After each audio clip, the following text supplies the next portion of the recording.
Hey you guys.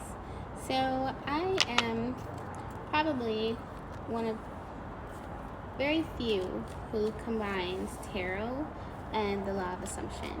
And let me tell you why. I like to combine the two because the law of assumption is insanely beautiful. Because you choose a new identity, you live from the wish fulfilled, and life is perfect because you bridge that gap. The only problem is, a lot of times you have subconscious beliefs that are bumping up against that. Huge shout out to the internal game today for bringing this to my attention. You have things that are bumping up against that, right? And so with the tarot, with the discovery compass, that's what I use. It's called the discovery compass. We are able to look inside your subconscious mind and see what's actually going on, what's the block, so that I can get you past the block. So when you become aware of it, when you shine the light of awareness on the block, whatever it is, it instantly becomes something that you can integrate, something that you can work with, right?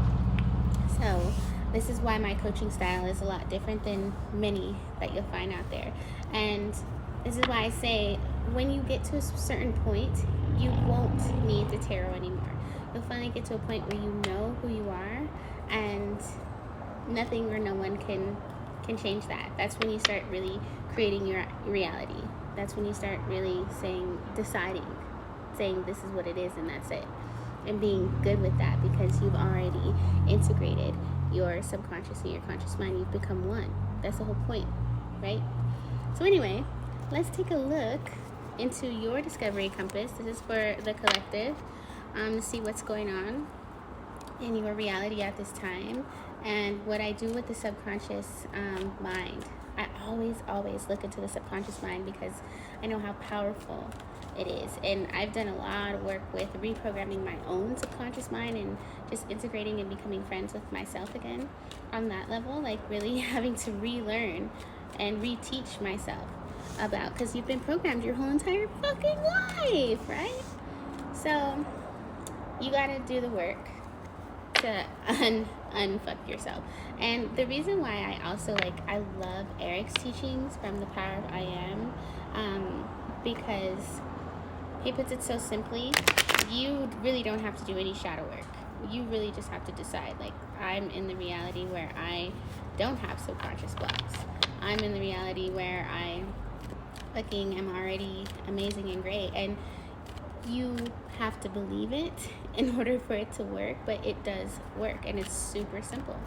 But it's not that easy for people who have not actually gotten to know themselves enough, because then you'll still unintentionally create bullshit in your world on accident, because your subconscious mind is not believing fully what your conscious mind is saying. All right? But really, truly, whatever you say, when you decide it, it is done. But as soon as you have a contradictory thought or feeling, it's undone instantly. Okay? So that's why this is important. I don't do tarot anymore on myself. I don't read tarot. I'm not into the tarot space in that way for myself anymore, because I understand that it does contradict my belief systems. But I also know how powerful it is and how super healing it's been for me on my journey. So I continue to share this gift with my friends and followers, so that you can also break your own loops, break through into your subconscious mind, and see the blind spots, so you can get rid of them, and then you can stop also leaning on tools like tarot and outside sources to know what's going on in your world. So I love tarot. I love it for everything that it's done for me and what it does for everyone else, because to be able to see those blocks so easily, man, priceless. All right, we only have 4 minutes for this reading. So when I look into the discovery compass, I'm looking at your current, and this is for people who are consciously aware that they are gods and just need to check in and see, okay, there's something missing, maybe there's an issue, maybe you're meeting some static. Let's see exactly where you're at. When it comes to the track that's playing in your reality right now, you're breaking free from victim mentality. So dope. You are finally beginning to see the light. You're finally taking your power back. You're no longer blocked by your own mind. This is really powerful. we're deciding to step away. When it comes to the wisdom, the wisdom at the core of your lessons right now is one of, yes, being focused on your career, that's great, but learning how to feel your feelings again, and learning how to manage your emotions and not let the past BS get the best of you. You're learning how to get back into a logical mind about life rather than an emotional one, a true mind, right?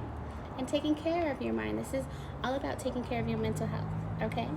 When it comes to your identity, look at this energy.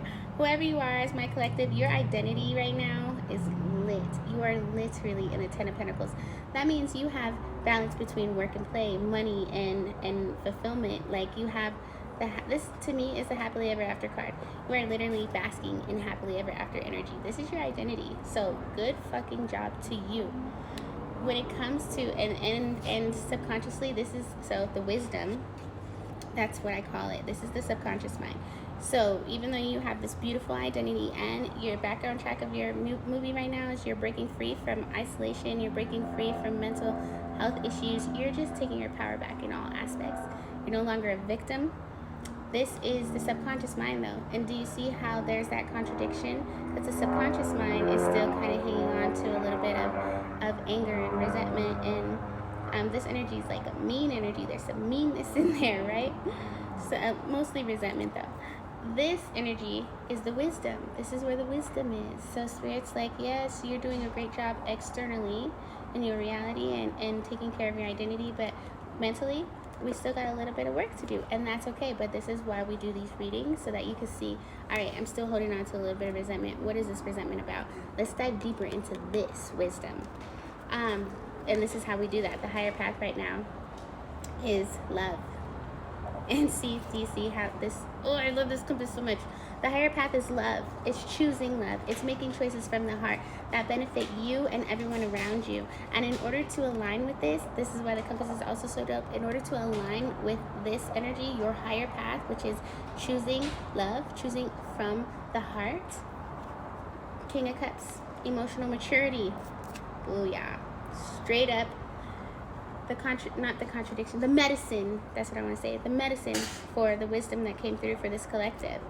Being emotionally mature, getting in tune with your true self, getting in tune with the king in you, the one that can lead the emotions in beautiful ways. So like that means understanding that even though I endured probably a lot of abuse mentally, even though I endured some bullshit energies in my world, whenever I see her like this, she's like not to be fucked with.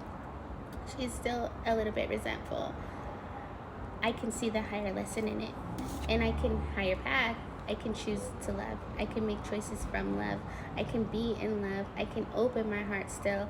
I can allow myself to feel, because I understand that this was all about love to begin with. It was always all about love.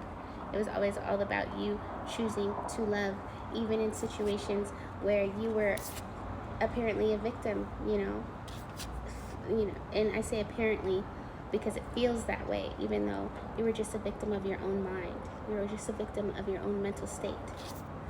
So this collective right now is on a really great track. Stay in alignment with love. Stay in alignment with choosing love. What's the last bit of wisdom, Spirit? Let yourself get to know yourself. Let me show you this. Let yourself get to know yourself more on a more intimate and deep level, especially your masculine side when it comes to love and emotions. And then also your feminine side when it comes to the way you perceive the masculine, the way you perceive love, the way that you're dealing with your emotions when it comes to the masculine in your world, because the masculine, yeah, you guys are separate, and it's time to get into union. And this is what I was saying in the beginning. You have to be in union. You have to be whole in order to be able to really manifest and be in the identity that this wish fulfilled identity. That's what that is, the happily ever after that we got initially. That's the identity you're portraying. But you got to be in union internally in order to have this externally. All right, but I'm so proud of you because you're taking your power back and you're doing the damn thing. If you would like one-on-one coaching with me, it's available on my website, ptr3.com. The link is in my bio.